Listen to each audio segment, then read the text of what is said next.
Hi hello సౌజన్య సలన్ one ఛానల్కి స్వాగతం అండి. ఈరోజు నేను చికెన్ కర్రీ రెడీ చేస్తున్నాను అనమాట. చికెన్ కర్రీకి మామూలుగా నేను పెద్ద సైజు ఉల్లిగడ్డలు ప్లస్ ఒక 2 రెమ్మల కరివేపాకు అవన్నీ ముందు వేయించేసుకున్నాను. అంటే ఒక చిన్న క్లిప్పు మిస్ అయిపోయిందండి. అది స్పాట్లో ఇట్లా చేయి తగలడం వల్ల అది మిస్ అయిపోయింది. ప్లస్ నేను అందుకని కొంచెం క్లిప్ మిస్ అయింది కాబట్టి కొంచెం కంటిన్యూషన్లో నేను చెప్పేశాను అనమాట. ఇది నేను 1 కేజీ చికెన్కి ఒక పెద్ద సైజు ఉల్లిగడ్డలు ప్లస్ 2 కరివేపాకు రెమ్మలు, ఒక 4-5 పచ్చిమిర్చి చీలికలను కట్ చేసి వేయించేసుకొని, మామూలుగా మనం ఎలాగ వేయించేసుకుంటాం అలాగ వేయించేసుకొని చికెన్ కూడా వేసేసి ఒక 5 మినిట్స్ మూత పెట్టేసి ఒక 4-5 పుదీనా ఆకులు కూడా వేసేసి బాగా 5 మినిట్స్ నీళ్ళు ఇనికే వరకు కొంచెం బాగా ఉడకనిచ్చుకోవాలన్నమాట. పసుపు ఉప్పు కూడా అందులోనే వేసేసి బాగా ఉడకనిచ్చేసాక మనము తర్వాత మిగిలిన ఇంగ్రీడియంట్స్ ఏమేమి వేస్తాను అనేది చూపిస్తాను నేను. మరలా మూత పెట్టేసి మరలా మనం ఒక 2-3 మినిట్స్ బాగా దీన్ని ఉడకనిద్దాము. ఇది ఉడికాక ఒకసారి చూద్దామండి. ఇప్పుడైతే 5 మినిట్స్ అయిపోయింది. దాదాపుగా నీళ్ళన్నీ బాగా మనకి ఇదైపోయాయి. ఇప్పుడు నేను కొంచెం అంత జీలకర్ర పౌడరు ప్లస్ కారం కూడా వేసుకుంటున్నాను. కారం వచ్చేసి మనకు సరిపడా వేసుకోండి. నేనైతే 3.5 స్పూన్స్ వేస్తున్నాను. నా దగ్గర చాలా చిన్న స్పూన్స్ ఉన్నాయి. చిన్న స్పూన్ తోటి 3.5 స్పూన్ వేస్తున్నాను. కరెక్ట్గా సరిపోతుంది. ఇప్పుడు ఈ కారం కూడా వేసేసి బాగా వేయించేసుకోవాలండి. బాగా వేయించేసేసుకొని దీనిలోకి నేను మసాలా ముందుగానే ప్రిపేర్ చేశాను అనమాట. అదొకటి ప్లస్ నేను చికెన్ జనరల్గా ప్రాసెస్ నేను ఎలా తయారు చేస్తానని చూపిస్తున్నాను. చికెన్ ప్రాసెస్ వీడియోలు కావాలంటే నేను డిస్క్రిప్షన్లో లింక్ ఇస్తాను. ఎండ్ కార్డ్స్లో కూడా నేను వీడియోస్కి నేను చికెన్ కర్రీ చేసిన వీడియోస్ కూడా ఇస్తానండి.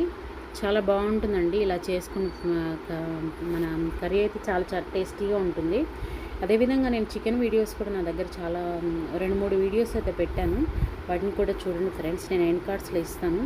దీనికైతే నేను మసాలా ఏం రెడీ చేశానంటే ఒక 2-3 ఎండుమిరపకాయలు, ధనియాలు, ఒక 10 పల్లీలు, చెక్క, లవంగ, మిరియాలండి, ఒక 4-5 మిరియాలు ఇవే వేసేసాను. ఇంక వేరే ఏమీ వేయలేదు. నెక్స్ట్ ఆ మసాలా కూడా వేసేసాను కదా. ఇప్పుడు నెక్స్ట్ 2 పెద్ద సైజు టమాటాలను తీసుకొని మిక్సీ పట్టేసుకొని వేసేసుకున్నాను. ఇలా వేసేసుకొని బాగా దీన్ని కలిపేసి ఒక 2-3 మినిట్స్ మరలా మగ్గనివ్వాలన్నమాట. వెంటనే నీళ్ళు వేయకూడదు.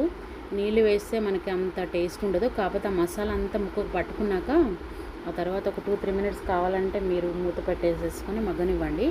ఆ తర్వాత మీకు ఎంత క్వాంటిటీ నీళ్ళు కావాలి, ఎంత లిక్విడ్గా కావాలి అనే దాన్ని బట్టి మీరు నీళ్ళు అయితే వేసుకోండి. నేనైతే ఒక 2-3 మినిట్స్ మూత పెట్టేసి దీన్ని బాగా మగ్గనిచ్చేస్తాను. మసాలా పట్టుకునేలాగా ఉండనిస్తాను. ఆ తర్వాత మీకు నేను చూపిస్తాను ఎన్ని నీళ్ళు వేస్తాను ఏంటని. నేను విత్ బగారా రైస్ కాంబినేషన్లో రెడీ చేస్తున్నానండి. బగారా రైస్ కాంబినేషన్కి అయితే చాలా బాగుంటుంది. ఈ ప్రాసెస్లో చేయండి ఫ్రెండ్స్.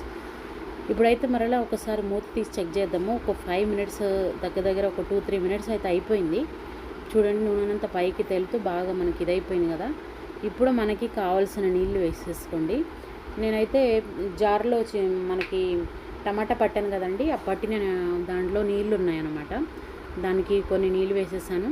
ఇంకా మీకు కావాలంటే ఇంకో కొన్ని కూడా నీళ్ళు వేసేసుకోండి. నేను ఇంకొంచెం లూజ్గా రెడీ చేసుకుంటాను. ఎందుకంటే బగారా రైస్ కదా, బగారా రైస్లో కలుపుకోవడానికి కొంచెం ఇబ్బంది అవుతుంది అనేసి ఇంకొంచెం నీళ్ళు వేసేసుకొని నేను మొత్తం ప్రాపర్గా ఉప్పు అన్నీ చెక్ చేసేసుకొని ఇప్పుడు మీకు ఇంకా గరం మసాలా ఏమైనా వేసుకోవాలనుకుంటే వేసేసుకోండి. ఇది ఫ్రెండ్స్ ఈరోజు వీడియో.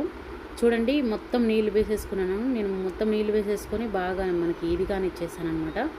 ఈ విధంగా ఒక 2-3 మినిట్స్ మరలా ఒక 5 మినిట్స్ కానీ మగ్గిందనుకోండి మన చికెన్ కర్రీ రెడీ అయిపోయినట్టే ఫ్రెండ్స్.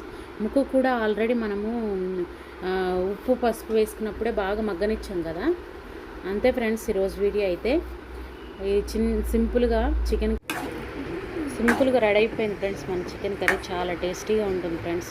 ఇలా రెడీ చేసుకోండి. మీకు ఎంత నీళ్ళు కావాలనేది వేసేసి బాగా చికెన్ కర్రీ రెడీ చేసుకున్నట్లయితే చాలా సింపుల్గా ఈజీగా క్విక్గా రెడీ చేసుకోవచ్చు అన్నమాట చికెన్ కర్రీని. అంతే ఫ్రెండ్స్ ఈరోజు వీడియో. మీకు కానీ నచ్చినట్లయితే లైక్ చేయండి ఫ్రెండ్స్, షేర్ చేయండి, సబ్స్క్రైబ్ చేసుకోండి.